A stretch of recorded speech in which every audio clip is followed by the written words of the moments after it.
We have discussed how oxidation and reduction reactions can be split into the oxidation half and the reduction half and balanced accordingly. Now, we want to look at the mathematics that surround a galvanic cell. Make sure you have read the text and understand the structure and design of a galvanic cell. Let's imagine that we have a galvanic cell where electrons are flowing from iron to barium according to this reaction. It's easy to see which is being oxidized and which is being reduced. Iron is obviously losing electrons and thus being oxidized. Barium is gaining those electrons and thus being reduced. In a galvanic cell, the anode is where the electrons are being pulled from, and the cathode is where they are being received. We can write these as separate reactions as we did when we balanced redox equations. Here, we specify which is the anode and which is the cathode.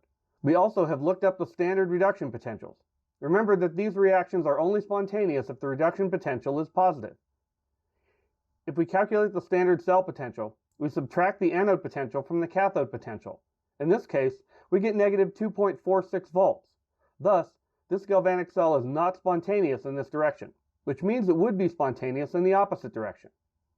As long as we are using standard cell potentials, we can use this method.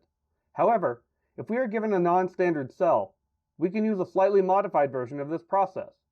Let's consider a galvanic cell consisting of chromium and manganese. Manganese is being oxidized and has a standard cell potential of negative 0.74 volts.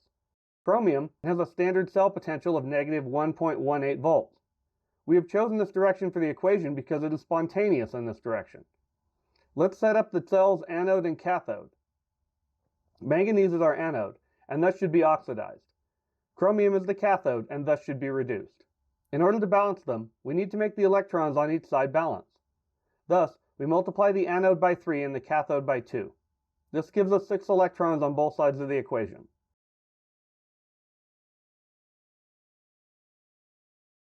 They cancel out, and we get the equation for our spontaneous galvanic cell.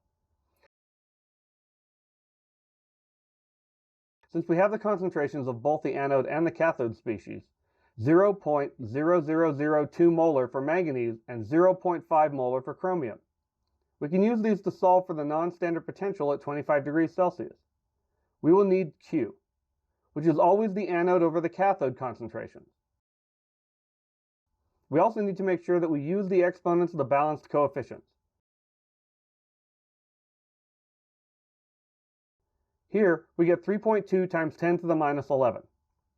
Recall that the standard cell potential was 0.44 volts in the spontaneous direction. The equation for the non-standard potential is the standard potential minus 0.0592 volts divided by the balanced number of moles of electrons that are transferred, in this case 6. Remember that these are what we canceled out in an earlier step. We plug in our values and we get 0.54 volts as our non-standard potential.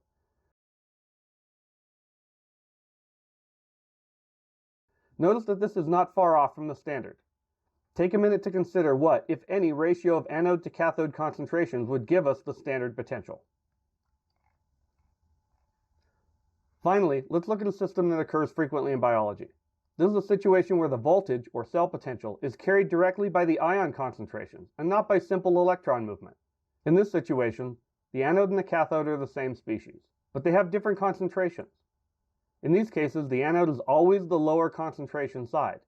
This is because the reaction will be spontaneous in that direction.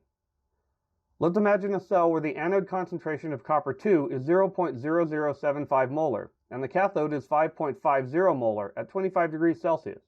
In these cases, Q is always the ratio of the anode to the cathode. So, Q is always less than 1. What would happen to the voltage potential if this were not true? The standard electrical potential for a concentration cell is always 0. Think about the process for calculating standard electrical potentials and see if you figure out why they are always 0 in concentration cells.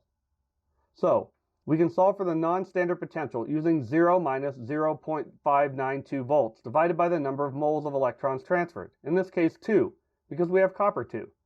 Then, multiply that by Q, and we get a non-standard potential of 0.085 volts. These are the types of questions that you can expect on the final exam. Make sure that you read the chapter and do the workbook exercises from Unit 8.